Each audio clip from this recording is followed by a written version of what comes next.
नमस्कार, विंध्या टाइम्स में आपका स्वागत है।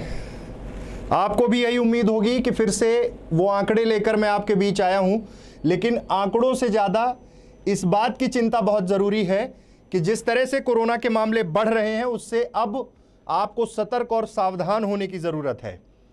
पड़ोसी राज्य महाराष्ट्र के हालात से आप वाकिफ होंगे। विश्व भर में एक नया कीर्तिमान वहाँ बना है। कोरोना का 5वें स्थान पर है पूरे विश्व में सबसे ज़्यादा संक्रमण जहाँ है। देश की तो बात छोड़िए, अकेले महाराष्ट्र में 32 हज़ार केसेस आ रहे हैं। ये हालात और बिगड़ जाएंगे अगर हम सावधान नहीं हुए। अभी अब से ठीक 5 मिनट पहले जो रिपोर्ट्स रीवा में आई हैं, पहले उस पर नज़र डाल लेते हैं। 701 कुल टेस्ट आज किए गए रीवा में कोरोना के, जिसमें 29 नए कोरोना संक्रमित मरीज मिले हैं। वीआरडीएल से 547 सैंपल लिए गए थे, जिसमें 19 कोरोना पॉजिटिव आए हैं, और एंटीजन से 154 सैंपल लिए गए थे, जिसमें से 10 लोग कोरोना संक्रमित पाए गए हैं। रीवा में सबसे ज़्यादा शहरी क्षेत्र में 17 कोरोना संक्रमित मरीज मिले हैं। गोविंदगढ़ में 5 मिले हैं, मऊगंज में 3 मिले हैं, त्योंथर में 3 मिले हैं, रायपुर करचुलियान में 1 मिले हैं। ब्लॉक वाइज भी ये लिस्ट है, जिसमें से अगर ये पूरा टोटल किया जाए तो 29 नए कोरोना संक्रमित मरीज मिले हैं। 20 एक डेडलाइन दी गई थी राज्य सरकार द्वारा और कहा गया था कि जहां 20 के अंदर केसेस हैं वहां स्थिति नियंत्रण में है। इसके ऊपर आंकड़ा नहीं जाना चाहिए। यह सवाल इसलिए खड़ा होता है क्योंकि आप प्रशासन, पूरा देश ये समझता है कि अगर लॉकडाउन की स्थिति फिर से निर्मित हुई तो कितने बड़े व्यापक पैमाने पर लोगों को नुकसान उठाना पड़ता है, चाहे वो रोजगार का क्षेत्र हो, चाहे व्यापार का क्षेत्र हो, चाहे छोटे शॉपकीपर हो, जो भी हो, सबको बहुत नुकसान उठाना पड़ता है। बार बार प्रशासन आपसे ये अपील करता है कि मास्क लगाइए, सैनिटाइजर का इस्तेमाल करिए, भीड़ भाड़ के इलाके में जाने से बचिए, सोशल डिस्टेंसिंग का पालन करिए, लेकिन पब्लिक क्या इन चीजों को मानती है? बड़ा सवाल ये है। लॉकडाउन नहीं होना चाहिए, हर इंसान ये कहता है, लेकिन किन परिस्थितियों में नहीं होना चाहिए? अगर हम सावधान नहीं हैं तो फिर क्या मतलब? फिर तो सीधे सीधे सरकार को निर्णय लेने पड़ेंगे। चुनावी राज्यों की बात करने का कोई औचित्य नहीं है, वहां जिस तरह की गैदरिंग हो रही है, लेकिन राज्यों से ये पक्षपात वाले मामले से दूर हो जाइए।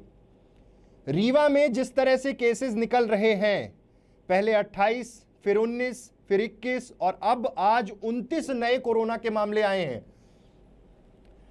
वैक्सीनेशन का काम चल रहा है, लेकिन आप खुद समझिए कि जिन परिस्थितियों में हम खड़े हैं इस समय, यहां से नागपुर लोगों का बहुत ज़्यादा आना जाना होता है। मेडिकल सेवाओं के लिए लोग नागपुर का रुख करते हैं। पिछले 48 घंटे के जो आंकड़े हैं नागपुर के, 60 लोगों की मौत हो गई है। अकेले नागपुर में जिस तरह से 4,500 हज़ार के आसपास केसेस निकल रहे हैं, वो परिस्थितियां कितनी भयावह हैं ये आप समझ सकते हैं।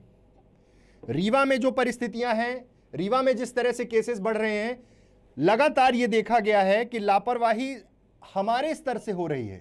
मतलब हम लापरवाह हो रहे हैं। प्रशासन लगातार आपसे अपील कर रहा है, बार बार ये कहा जा रहा है कि लॉकडाउन से अगर बचना है, तमाम चीज़ें उसी तरह से सुचारू रूप से चलती रहें, तो हमें और आपको सावधान होना पड़ेगा। लेकिन क्या हम प्रशासन के उन नियमों को मान रहे हैं? क्या प्रशासन जो हमसे अपील कर रहा है उन चीज़ों को हम मान रहे हैं? क्योंकि हर व्यक्ति के पीछे प्रशासन का एक आदमी, पुलिसकर्मी लगाना संभव नहीं है। यह बहुत बड़ा फैक्ट है, इस चीज को समझिए।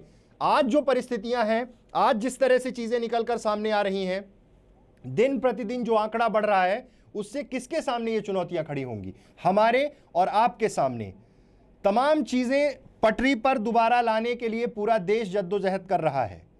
आर्थिक गतिविधियां जिस तरह से प्रभावित हुई, सोशल डिस्टेंसिंग का पालन करते हुए 1 साल लगातार सरकार की अपील, पुलिस प्रशासन तमाम सख्ती के बावजूद आज ये हालात हैं। आज हमने आपको सुबह रिपोर्ट दिखाई कि रीवा बस स्टैंड में क्या हालात हैं, सब्जी मंडी में क्या हालात हैं। कोई मास्क लगाने को तैयार नहीं है। वैक्सीनेशन चल रहा है, इसका यह मतलब नहीं है कि कोरोना का डर समाप्त हो गया है या कोरोना खत्म हो गया है, लेकिन लापरवाहियां कम नहीं हो रही हैं। ये जो आंकड़े हैं जिस तरह से निकलकर सामने आ रहे हैं, 29 नए कोरोना संक्रमित मरीज मिले हैं और साफ हो गया है कि फिर से एक बार संक्रमण तेजी से फैल रहा है और उस संक्रमण को कैसे रोकना है, उस संक्रमण की चेन को तोड़ने के लिए आपको सरकार द्वारा बताए गए नियम कानून सब मानने पड़ेंगे। क्योंकि अब जब नेक्स्ट स्टेप में हम जाते हैं तो रीवा भी उसी परिस्थिति में खड़ा है, जब यहां भी किसी भी दिन ऐसा हो सकता है कि संडे लॉकडाउन की घोषणा ऊपर से हो जाए। पिछले दिनों कलेक्टर ने यहां से प्रस्ताव बना के भेजा है, लेकिन बार बार सिर्फ एक ही अपील है कि चीज़ें संभाल लीजिए, अपने स्तर से संभालिए, अपनी और परिवार की सुरक्षा करिए। उसके बाद एक दूसरे को सिर्फ इस दिशा में मोटिवेट करिए कि हमें लॉकडाउन का, हमें कोरोना से बचाव के जो नियम हैं उनका पालन करना है। क्योंकि ये आंकड़े जो सिर्फ अभी आप आंकड़े समझ रहे हैं, यही आंकड़े इतने बढ़ जाते हैं कि तमाम राज्यों में जो स्थिति है, चाहे महाराष्ट्र की बात हो, चाहे दिल्ली में जिस तरह से तेजी से आंकड़े बढ़ रहे हैं, सब जगह समस्याएं शुरू हो गई हैं। इसलिए सावधानी बहुत जरूरी है। रीवा में एक बार फिर से 29 नए कोरोना के मामले मिले हैं। प्रशासन अपने स्तर से आपसे बार बार अपील कर रहा है, हम कितना उन चीज़ों को फॉलो कर रहे हैं ये भी देखना बहुत ज़रूरी होगा। सुरक्षित रहिए, सावधान रहिए और कोरोना से बचाव के लिए अपनी सुरक्षा, अपने परिवार की सुरक्षा सुनिश्चित करिए। मास्क लगाइए, सैनिटाइजर का इस्तेमाल करिए और भीड़ भाड़ के इलाकों में जाने से बचिए। अगर हम इस चेन को तोड़ पाए, अगर हम संक्रमण फैलने से रोक पाए, तो ही लॉकडाउन जैसी स्थिति नहीं होगी। अगर ऐसा नहीं कर पाए तो फिर से प्रशासन को मजबूरन लॉकडाउन की दिशा में आगे बढ़ना होगा। बहुत बहुत धन्यवाद।